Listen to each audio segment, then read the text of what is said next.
Luke. Oh no, Jacob, we're stuck. On this great ride at this amazing theme park. Yeah, we're on the top of this nondescript ride that we just got stuck on the lift hill. And we're in the front row. And we're in the front row. Oh, man. Man, I think we're going to be stuck here for a while. Well, I guess since we're here. We have time for content. Yeah, exactly. So, Jacob, what should we talk about while we're up here at the top of this nondescript roller coaster? I think we should start with the most famous incident ever. One of the most famous places for roller coasters, Cedar Point, obviously. Oh, yeah, a classic. You know, Cedar Fair and Six Flags, when they joined forces, gotta say, a little disappointed. I feel like a great name would be Cedar Flags. I know, I agree. Cedar Flags, such a good... Or Six Fair. Yeah, no. No. Cedar Flags is such a good name for a merged company. We're going to start with a great ride that Luke and I have both been on, Raptor. At Cedar Point, a wonderful ride. So, on August 13th, 2015, a 45-year-old man, he was trying to get his cell phone, okay? Yeah. We don't know exactly why he was trying to get his cell phone, but while he was doing that, he if you've been on Raptor nowadays, you know how they have that bar, those bars? Yeah. They probably didn't have those. No. And also, he definitely hopped the fence. He definitely hopped the fence. He's running for it. And then, in the ride's restricted area, he was killed after being struck in the back of the head by a passing roller coaster. So this 70 mile per, maybe, we don't know. No, probably 50. 50 mile per hour ride, hits you in the straight back. It'd be like a car hitting you. Yeah, but in the back of the head. And he was immediately killed. Yep. So, but keep reading that section of the article.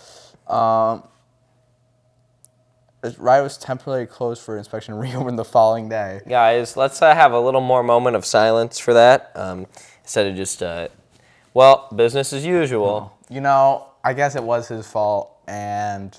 Yeah, guys, my condolences to the family, but, hey, you can always just ask them to get your phone at the end of the day. It's not like...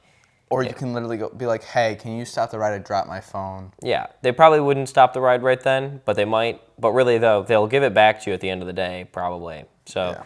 And it's definitely not worth dying over, no matter how nice of a phone you have. Now I'm going to be talking about another very famous incident on the Son of Beast at, I believe it's Six Flags Great America, but don't quote me on that. Nope, sorry, it's Cedar Fair's Kings Island, actually, I think. Yeah, that sounds right. On June 24th, 2000, passengers on Son of Beast had to be evacuated and led down a staircase after its electrical sensor malfunctioned, causing the train they were on to suddenly stop on the tracks before finishing its run. So, that's not too bad. But the next incident, probably a little less bad. I mean, a little more bad. A little less, not bad. On July 9th, 2006, a vertical support timber cracked, leading 2 more support beam failures. This caused a slight dip in the track, creating a jarring pothole effect that injured 27 riders as they passed over. Most of the injured were released from a nearby hospital later that day, while 2 were kept overnight.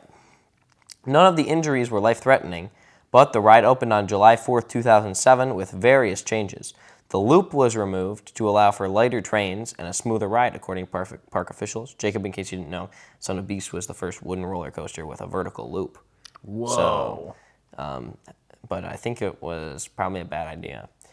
In 2007, a man with a pre-existing medical condition was taken to the hospital the next day after riding and died the next day. There was no evidence of malfunction, and the incident was deemed accidental. Guys, if you got a heart condition, maybe read the signs. Don't go on roller coasters. And I think they have a reason for putting them up there. Yeah, there's signs. You really shouldn't be going on them. You ever heard those ideas for those roller coasters that basically just kill you? What's yeah. they called? I don't remember. For them. But they're really interesting because they're just consecutive spirals that get tighter and tighter. And then on June 16th, 2009, a 39-year-old woman reported a head injury after riding on May 31st. A little delayed. May 31st, June 16th. After a CT scan found a damaged blood vessel, she was transferred to a local hospital's intensive care unit and released the next day. The ride was closed indefinitely, and while a state investigation determined it had no irregularities, the ride never reopened and was demolished in July 2012. What a shame. It's probably just a good excuse. Okay, this is mine now. Yep. We got Rock and Roller Coaster. It's a classic. I never got to go on it because either it was closed or I didn't want to ride it. Mm-hmm. So, on June 29th, I almost said 22nd, 2006, a 12-year-old boy visiting from Fort Campbell, Kentucky, was found to be unresponsive after the ride ended. Though his father administered CPR until Reed Creek paramedics arrived, he was declared dead on the way to Celebration Hospital. The ride was shut down for re-investigation and reopened on a day later after inspectors determined the ride was operating normally. Medical examiner determined that a boy had an undiagnosed congenital heart defect. Now, I'm just going to say this. Always make sure you keep up your medical things, especially going to a theme park. That's true. Because if you ever go into a ride, it can cause strokes, heart attacks, seizures, Death. Yeah. Yeah. Don't go on it if you're pregnant. That's true. That's true. Yeah. Make sure you're staying safe out there. And this is just a funny one, not funny, but backstage Pluto, I called it. So I'm just gonna describe the story. So this guy, he's Pluto, right? And like, you know how they do the parades? If you've been to Disney World, where all the carts are going around. So this guy, is Pluto. He's a cast member, as you know. Sorry, kids, but Pluto isn't Pluto. He's just a guy dressed in a costume. So I really hope that there are no children listening to this because so far we've talked about a bunch of people dying on roller coasters. I feel like it's a little dark. So basically, then he had worked there for the park for 8 years. He died at Magic Kingdom when he was run over by the Beauty and the Beast float in the Share a Dream Come True parade. Disney representatives commented that very few, if any, guests had seen the incident. Very few, if any. Dude, if anybody saw that, they're scarred. Bro, they're scarred. Dude. Oh, bro, that would be so bad. I'm just imagining a kid with like a balloon and like a Mickey hat. Pluto, no! Yeah, dude, if anybody saw that, that's terrible. Okay, as with all of this, our sincere condolences for the deceased and their families. So no diss to them, no diss to them or anything. It's just tragic accidents that have happened. Tragic accidents. And we're blaming the parks on all of these, obviously, not the people. Well, Raptor. Okay, well, the Raptor one, there was some bad judgment. Okay, yeah, the Raptor one was definitely his fault. But the rest of these have all been the park's fault. Okay, you want to do the next few? Yeah. I'll do the one for a Haunted Mansion.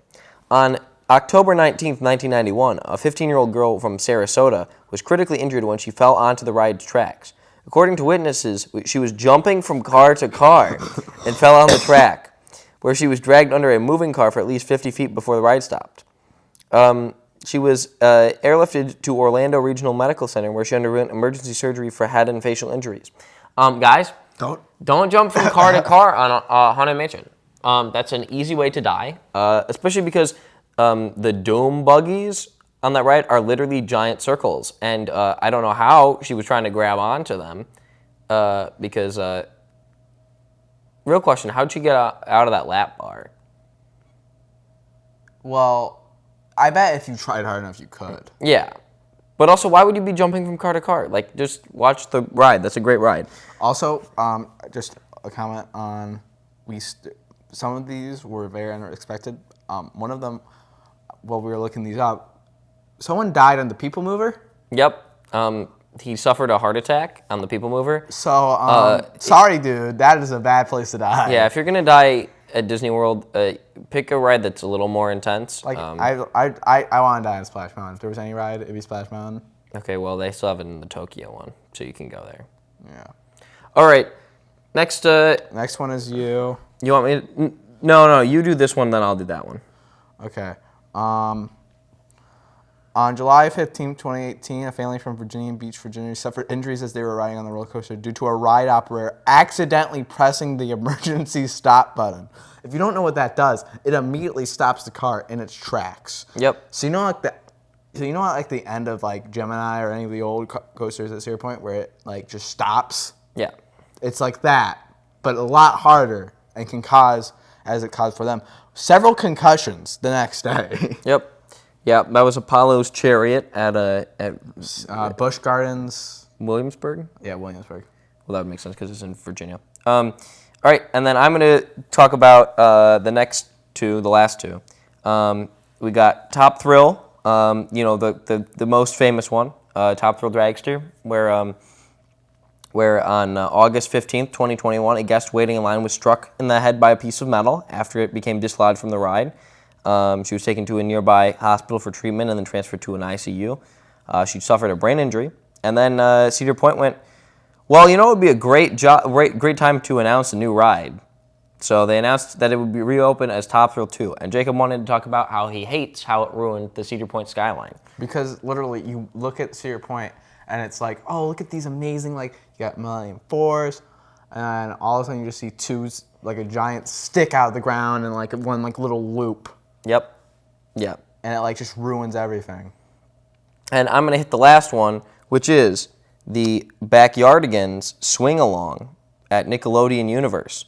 On May 14th, 2008, 4 people were slightly hurt, suffering minor leg injuries when the Backyardigans Swing Along malfunctioned at Nickelodeon Universe in Mall of America.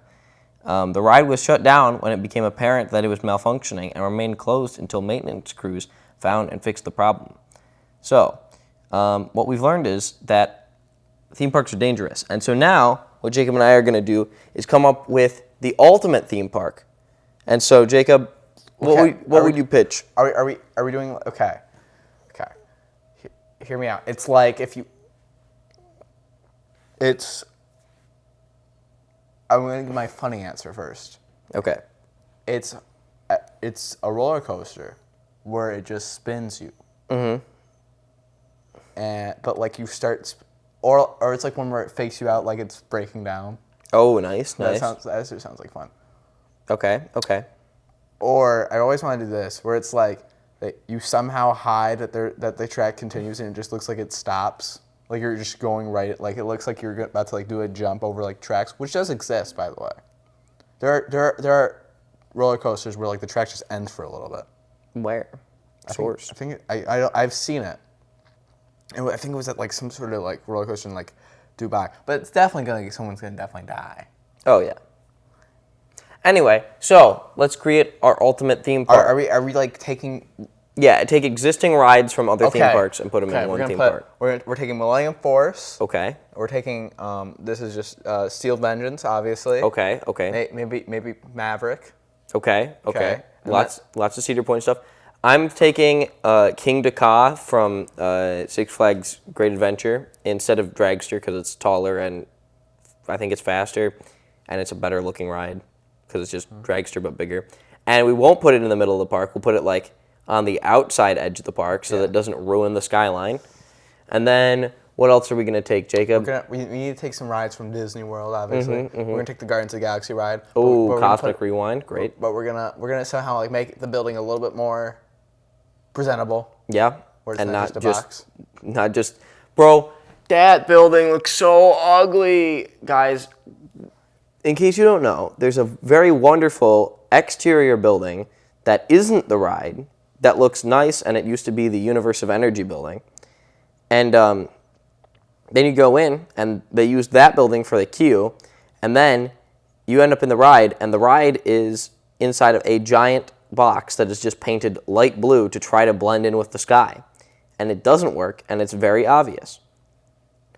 So, jumping back to what we are adding, so we're going to add that. But what we're gonna do is we're just gonna put like shops on the outside of it. Yeah, that would work. That would work. Like it's like a giant like mall thing. Yeah, but like a space themed mall. And then on the inside of it, we put a roller coaster of the mall. Except for like it's like there's protection between you and the mall. Yeah. So no kid's gonna go and try and retrieve their cell phone and then get there. Oh no, kid, he was like 45, bro.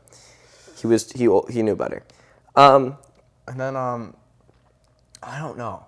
You could take the Tron ride, but I feel like if you took the Tron ride and make it like a minute longer. Dude, 2 minutes longer. That ride is like not worth the wait. Yeah. Make a second launch on Tron. Yeah. I don't understand how they could get away with literally having such a short ride. Yeah, because it's Because like, it's literally, you launch, you go up, you do one turn, and then you do one more turn that are both outside, and then you literally go inside, and there's like a loop, not even like a loop, but like a spiral. It's not like a vertical loop. It's a turn basically, also just and then you just go into the brake here's the thing run. for Disney, add vertical loops. Yeah, You can totally do it. yeah, I used to be scared of those roller coasters, but like there's gonna be people who want to ride them. yeah. Get some more intense roller coasters going, because yeah, you're all about the theming, but you can do theming on an intense ride. Like, why don't we have a like an X-wing flying themed ride? They do have an intense. What is there something at California? Wait, is the Incredibles ride? No, it doesn't go upside down. But it's yeah, it does. Incredicoaster at Disney's California Adventure has one vertical loop. So yeah, so do more rides like the Incredible ride. Like when we rode all the rides at Disney, yeah, we did. There were some rides where I was like, man, it just needed like some sort of element where like a corkscrew or an inverted corkscrew, which Yeah. are so much more fun than regular corkscrews. Can we talk about that? When you go halfway under and it flips right back around, that makes me feel so nice. yeah. But no, jumping back to what else we're gonna add. I'm thinking we should add maybe like there's some interesting rides at Universal, but I'm trying to think like what would be worth adding. We could add some closed ride. We could add the Back to the Future, the ride. That would be an interesting one. That wouldn't take up too much space. I always thought this would be a great roller coaster idea. So it's Monsters Inc., but like the entire idea is like you're being launched through each door, like you're going for like it's. Oh, I like that. Yeah, and you could do that with like projected effects. Yeah. So like where you could honestly do that. Well, I was gonna say you could do that with water projection, but then you're going through it, so that would be kind of tricky, and then you'd be doused every time. I feel like you could definitely figure out a way to do that though, where it looks like you're going through each door, and then just like launch through them. Also, obviously, we're gonna put up a goat. Luke's and I wrote it, but Splash Mountain. I don't care what form it is, just the ride itself, like how it's laid out.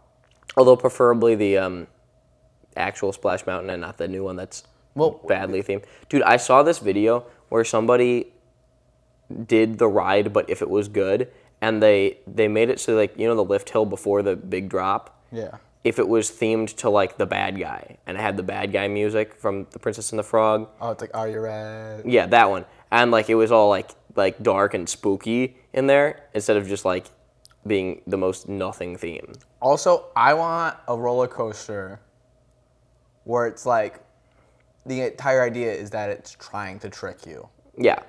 Like it's like you think it's like it's the idea of where Maverick has its second launch. If you rode Maverick, it has a second launch. It kind of looks like it's like the end. Yeah. But do that where it's way more convincing. Yeah. Like make an exact copy of what the queue looks like. Mm-hmm. Oh, that would be good. Yeah. Or I've always wanted to do a ride where it looks like a kiddie coaster from the outside, and then when you enter it. No, because then you're just gonna have kids that like get so scared, bro. No, but like the entire idea is like, man, why is this ride like the entire idea is like, why is this ride like only for like people at this height? Why does it have a height limit if it's like a kiddie ride? Yeah, but then parents would try to sneak their kids on the ride. Yeah. All right. Well, now moving on to the third segment of today's episode, Jacob, what are some rides at Cedar Point that you think need to go? Magnum. He's not a Magnum fan. I will say it again and again. I rode Magnum this year. I looked down at my leg afterwards, and there's just a giant bruise where the lap bar was. That's fair. That's fair. I do think that Magnum needs to get some fresh like restraints and stuff. But I don't think they should take out Magnum. What I do think they should take out is everything that they kept installing in between, like Corkscrew and and Gatekeeper. Like they added that new Wild Mouse over there. Like if they took that all out, they could put a big, nice, long coaster right by the edge of the water. Can we just eliminate Corkscrew? Because like every time I've rode it, I got in a cramp, like in my foot. That is fair. I think that Corkscrew is has had enough time. Corkscrew needs to go. Honestly, if they removed Corkscrew and then they took out like all that stuff along the side, like there's like a pavilion there, and then like they could take out they could even keep the wild mouse and have it go around it, but like the wild mouse is clearly not very good. More good restaurants. That's true. Cedar Point used to have good restaurants because they had brand sponsored restaurants like Chick-fil-A, and they had a Johnny Rockets and all that. And now all of them are just mid because the only sponsored restaurant is Panda Express now. No, the only good, actually, also Starbucks technically, but Well, yeah, but dude, Starbucks isn't a restaurant. I want is like the one good place I ate there is the one steak place in like the country area. It's the only place that has like the good like food, except for they didn't have the seasonal pasta for some reason. What the crap was that, Cedar Point? That was wild. I really wanted your seasonal pasta. I love their seasonal pastas. Anyways, what you need is instead of like making like chicken places, or you don't even have to do brands, just better food. Like That's true. You can eliminate The food has gotten a lot worse too. So the last 3 years that I've gone to Cedar Point, in case you don't know, Jake and I live close enough to Cedar Point that we go semi-frequently. The last 3 years that we've gone to Cedar Point, I've eaten lunch at the same place every day. And it has gotten worse every time. It's the new, because we went the year it opened, is their new like country, the one he was just talking about, where the one that had the pasta that they didn't actually have. It's like a big ranch-looking building. I think it's called like Big Cedar Ranch or something. I don't want to know what the actual restaurant's called. Yeah. But the problem is, well, one, they took out a very nice like park-looking section with some antique cars that was there, and decided to put in a huge themed building, and it just clogged up that space and made everything more congested. But additionally, the food in there has gone downhill so much. So like the first year we had it, it was a great deal because if you use the dining plan like I like to do, you get to choose to do the dining plan, and you got the side, the main, and a biscuit. Well, I really like to get the steak there. So the previous 2 years I've gotten the steak and it was pretty good. This year I went and it was not good. It was overcooked. It was like chewy. Oh, yeah. It was gross. It was kind of stringy. The best part of my meal was the potatoes. Yeah, and like literally, And no it's like, seasonal pasta, which is like the best. Like, yeah, there was no pasta. They didn't have all the options. Plus, they've increased the price of the steak so that it's not included in the regular meal option. It's still included in the dining plan, luckily, but it's not. If you weren't on the dining plan, it would be like an extra $3, $4 just to get the steak, and it's unreasonable. I will say, I think that one place that they should take notice from is Disney World. Where like, you can, even though like it's like these giant restaurants, even like the small places, they have variety. Yeah. And they have like pretty like, I remember one of my favorite meals we had there is when we were at like this generic Epcot place. Yeah. Yeah, the Connections Eatery, is that Yeah. the one? Yeah, literally, just you go in and it's just a nice burger, fries, nothing crazy, and it's literally The burger was so it's good. it's just well made, and it's like Cedar Point needs to do that. I've had Cedar Point's burgers, and they're not usually that good, and it's like Cedar Point. If they could step up their food, they would Get like do a so good much better. burger place somewhere.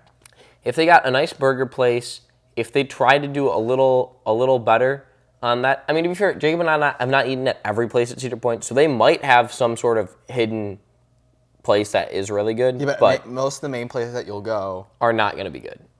So, and last year, or maybe 2 years ago, I think it was 2 years ago, I ate at their Hugo's Italian place. It looks like it's branded. It's not Hugo's. It's just like their whatever random name they chose. But the food there was so bad. It was like actively bad. And everybody got the pizza. Nobody even finished one slice of pizza, even though they gave you two, because it was just nasty. And then the only, like, one of our friends got the pasta, and the pasta was the only, like, edible thing there. So it's like, just invest in some better food. And then I do think that they need to plan, like, a new coaster. A new coaster. You almost need more land. Yeah. Well, here's the thing is, they have plenty of land if they would just expand into their parking lots. Because either you could put more stuff towards the front or more stuff towards the back, which I think the back makes more sense. Just start adding to the back, because it's like, sure, you might need more parking, but I don't see it being a huge issue. I've never seen that parking lot full. Correct. I mean, to be fair, we haven't been there on the busiest day ever, so maybe it gets full. But realistically, I think that they could definitely clear out some more land to put stuff in. Because I know they did that a little while ago, and they just cleared it out to put in their Cedar Point Marina. So, and before that, that wasn't parking, so it's not like they needed that. So I think they could definitely put in, they could take up a little bit of that back parking lot to put in coasters. They could put something in over by Magnum, or if they did what Jacob said and tore it out and put something in. But I don't think Magnum they entirely. would. Yeah, I think if they got some new updated trains and maybe what I think would be fun is if Cedar Point did a ride with on-ride audio. You know what I'm saying? Yeah. Like some sort of music soundtrack or something. Like Magnum would be a good one to do if you added, because Magnum some sort of like just because like the problem is like Magnum is supposed to be space themed, but really isn't. I will say, while we were going up Magnum, you can just feel everybody being like, "Wait, what if it breaks down?" Like that's like the exact. That's exactly the feeling there. All right, Did we ride front row on Magnum? I rode front row on Magnum. I don't know if you did. We did because we rode together. Okay, yeah. But no, it's like, so a lot of rides have been. Also, pro tip, thing of Magnum, because this happened: do not have your phone. Oh, some guy literally got kicked out because he took out his phone to record on Magnum. We were in line. We were like the next people to get on the ride. This dude literally, they grab his phone, right out, like the park worker tells him, "Hey, sir, you can't have that," and he continues to hold it up. And literally, he gets out of the booth, grabs it, and then literally when the ride like pulls into the station, there's the park security there, and they just escort him out of the park. And it's like, bro, one, you're definitely gonna lose your phone, and two, it's like you're literally not allowed to do that. Like all you would really need to do is if you really wanted to put your phone. Also, why would you need your phone? Like, there's better ways to do it. Also, if you wanted to film on the ride, just take out your phone when you're on the lift hill. Like, they can't stop you there. They're really not going to stop you there. So it's like, but you have it on the in the station. If you had a GoPro, they would completely allow it. Yeah, if you had a GoPro or something like that, like you can definitely get passes and stuff for it. I know, don't just like plan on walking on the ride with a GoPro. I think there's like a recording thing that you're supposed to sign for them or whatever. But as we wrap this up, so I hope you've enjoyed this. Overall, stay safe. Don't be stupid on rides. Don't be stupid on rides. They're very dangerous things, even though they're super fun, and they have a ton of precautions. But if you're stupid, then stupid stuff will happen. Yep. All right, well, I'd like to say thank you to our Patreon supporters, Sam Shockmav, JJ Sebastian, and Josiah Keller, and also a thank you to friend of the show, Joel Webb. And I hope you've enjoyed this. Go ahead and check out the rest of our other content. Lots of new stuff coming out, and I hope you enjoy. Luke, the ride. Oh, yeah.